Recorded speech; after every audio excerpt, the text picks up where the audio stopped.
Hi guys, welcome to my channel. Tonight I'm imaging a galaxy which I have imaged before, and I imaged it last year. It's called the Pinwheel Galaxy Messier 101. Now this galaxy has over 1 trillion stars. Now it's quite hard to imagine a trillion, the number 1 trillion. So the best way to do is to show you 1 trillion stars. So that's the plan of action.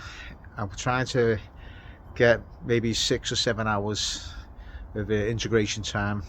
Now behind me I've got my meade 10-inch meade skit.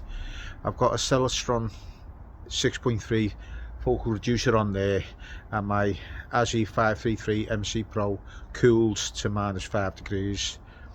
Now I've put an L Pro filter in there because the light pollution, I don't know if you can see behind me there, but it's really quite bad. So that's what I'm doing. Now Messier 101 is a galaxy around about 22 million light years away, and it's really big. It's around about 170,000 light years across. It's almost twice the size as our Milky Way galaxy, and it's in Ursa Major, and it's really a well imaged galaxy. And last year when I imaged it just 2 weeks before the supernova that went off, which is 2004 IXF, I think, if memory serves, but I will put it on there just if I'm wrong. Yeah, so I imaged that, but unfortunately I lost all my data on Messier 101. What I was doing is put it on a backup disk, backup drive, and it all seemed to go across, and then I permanently deleted it all. And then a couple of weeks later, when the supernova happened, I thought, oh, I'll get the data up and just see if there's any like pre-discoveries or something like that.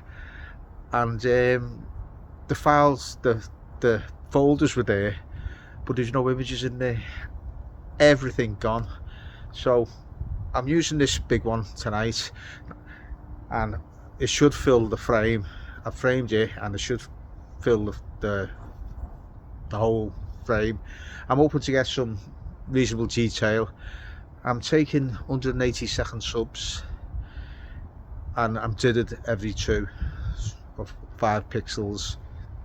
I'm using the ASI Air. I've got an old ASI Air, so I'm using that, and hopefully it should have a reasonable image for you.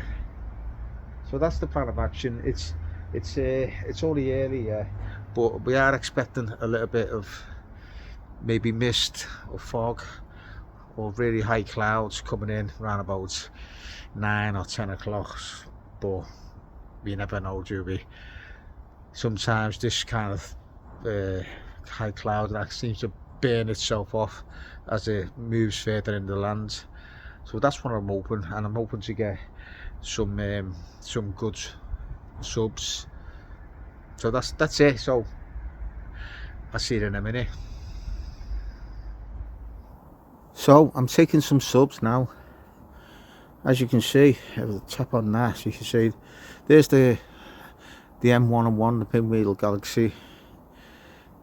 It's so at the minute, so I'll probably bid that sub. Actually, the stars are pretty bad. Garden is so it's under 1, which is probably the best I can get.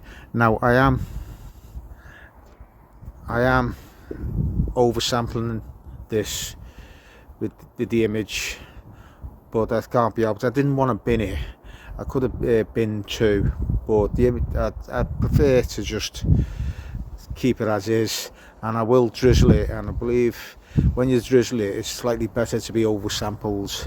Obviously, if you get really good quality data, that would help. The winds is starting to pick up a little bit at the minute. We're getting a little bit breezy, and we're getting some sporadic clouds coming by, so it seems like it's deteriorating a little bit.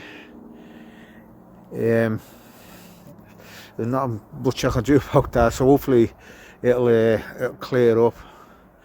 I say if I go on the text, that's it should be a little bit better than that, but the average star size, I usually use that to see how the images go. If you get really low ones, then I know it's pretty, it should be pretty half decent. I've just got another sub coming in now, so I say if I could take 120, that would give me 6 hours worth of 3-minute subs, and I would be reasonably happy with that. The light, if I put a detect again, I don't know if that's gone down. That's gone down a bit, so it's slightly better. If you look at the mean, the average 5555, so it's not the darkest skies here at the minute. Well, for here in London at all, it's never the darkest skies. So I'm hoping them passing clouds, the really high ones, could just blow away, and I can get some decent. But what I get and what I capture is two different things. So I'll go through all the subs. I say that last sub I'll get rid of, number 10, and I'll check them all and stack them and see what comes up with. If I look on the map there, you can see, pull back down a bit, there's where it is in the sky, and you can see the big tipper there. I'll just zoom in again, and it's filling that right up there, you can see, which I'm quite pleased with, and it should be a nice image hopefully, but I will include it in my data in the link below.